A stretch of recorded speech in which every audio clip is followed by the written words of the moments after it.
তাকসিরুল আওলাদ, সন্তান বেশি নিতে হবে ভাই। সন্তান বেশি নেন, নিয়াত করেন, স্ত্রীর সাথে বসেন, স্ত্রীকে বুঝান যে আল্লাহ তোমাকে দুনিয়াতে সন্তান ধারণ করার জন্য আল্লাহ বানাইছে। তুমি যদি একটা ভালো নারী হয়ে আল্লাহর কাছে উঠতে চাও, তাহলে সমস্ত কিছু বাদ দিয়ে আমি তোমাকে সংসারে ফ্রি করে দিচ্ছি, তুমি সন্তান নাও, সন্তান লালন পালন করো। তুমি যে সন্তান নিতে যাও কোনোদিন মারা যাও, শহীদ হয়ে যাওয়া, দেখেন সন্তান নেওয়ার কি পরিমাণ ফজিলত। একজন নারীর পেটে যখন সন্তান আসে, যাদের যেই দিন থেকে সন্তান আসবে সেদিন থেকে সারাদিন রোজা রাখার সওয়াব পাই, সারা রাত্রি নফল ইবাদত করার সওয়াব পাই।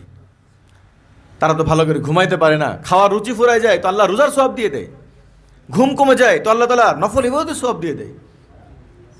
হাদিসের মধ্যে আছে, যখন কোনো নারী বাচ্চা প্রসব করার সাথে সাথে সে নিষ্পাপ হয়ে যায়, কায়াউমিন ওয়ালিদাতহু উম্মুহু, তার নিষ্পাপ শিশু যেমন নিষ্পাপ, সে মাও এরকম নিষ্পাপ হয়ে যায়। এরকম চান্স আমাদের পুরুষের কপালে নাই, যেরকম ওয়াদাকৃত নিষ্পাপ। একটা নারীর যখন বাচ্চা হয়ে যায় সে নিষ্পাপ হয়ে যায়। এই নিষ্পাপ হওয়ার সুযোগ একটা নারী চাইলে জীবনে 10 বারও আনতে পারে।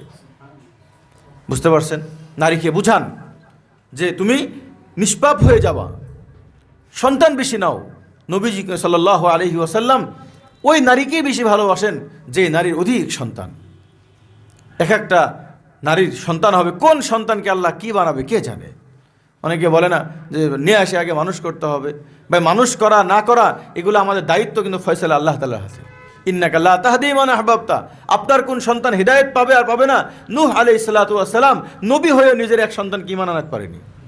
সন্তানকে পুরা মুসলিম বানানোর পুরো সিকিউরিটি বাপ দিতে পারবে না। পৃথিবীতে কোনো বাবা এ পর্যন্ত সন্তান ভালো আর সিকিউরিটি দিতে পারবে? বাবা চেষ্টা করতে পারে, কিন্তু কেউ সিকিউরিটি দিতে পারবে না যে আমার সন্তান মানুষ হবেই হবে। এটা আল্লাহ তাআলার ফয়সালা। নবীর পেটে আল্লাহ তাআলা কাফের জন্ম দিয়েছে, আবার দেখেন কাফের পেটে আল্লাহ তাআলা নবীর জন্ম দিয়েছে। বাবার শুধু দায়িত্ব পুরা করবে, কিন্তু অনেকে দেখা যায় ছেলে পেলে বাপ চেষ্টা করার পরেও অনেক বাবারা এতই হতাশ হয়, পুরো জীবনটাকেই বৃথা মনে হয়। কেন? ছেলেটা মানুষ হলো না। তাই বলছে না, এটা ভুল থিওরি।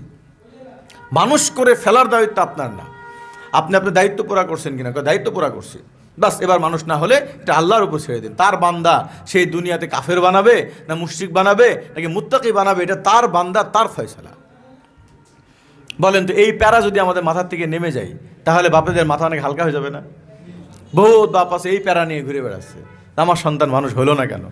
মারা এই প্যারা নিয়ে প্রতিদিন বাপ আর মায়ে ঝগড়া করে, তোমার সন্তান, ভাই 7 বছরের পোলা একটু জোরে চিল্লাইলে বাপ কয় তোমার সন্তান জোরে চিল্লায় কেন? আরে ভাই 7 বছর বয়স পর্যন্ত একটা সন্তান বাল্য থাকে, তাদেরকে স্কুলে পড়ায়, এটা বাল্য অত্যাচার বলতে পারেন? 7 বছরে একটা শিশুকে ধরে নিয়ে যে ক্যারেটে ভরে দেওয়া, এটাকে আমি বলবো বাল্য অত্যাচার। এটা বন্ধ করেন পারলে। ছেলেরা 7 বছর, আপনারা গবেষণা যারা করেন তারা ভালো করে দেখেন, 7 বছরের আগে সন্তানের হাতে কলম দিতে হয় না। 7 বছরের আগে সন্তানদেরকে খাতা কলমে কিছু লেখাতে হয় না। সন্তানের গ্রোথে সমস্যা হয়।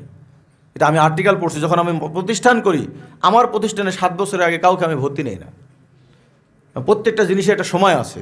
একটা সন্তানকে আপনি ABCD পড়াবেন, ভিন্ন কিছু মাথায় ঢোকাবেন, তার এই মাথায় এখন ক্ষমতা আসছে কিনা। এখন দাঁত উঠে নিয়ে আপনার মুখের মধ্যে গোশত দেওয়া শুরু করছেন। আর এই কারণে আমাদের বর্তমান যুগের সন্তানদের মেধায় সমস্যা হয়। এই কারণে বিশাল বড় ডক্টর, কিন্তু দেখা যায় কিছুই বুঝে না। কেউ ওনাকে জন্ম দিয়েছে এটাই বুঝে না। বাবা মার সাথে খারাপ আচরণ করে মাথায় কাজ করে না।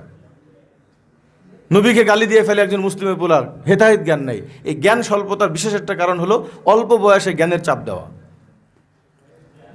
তো যাই হোক, তন হামা দাগ দাগ সুদা পুম্বা কুজা কুজা আনে হাম, আমাদের সমস্যা সব জায়গায়, বলবো কয়দিকে।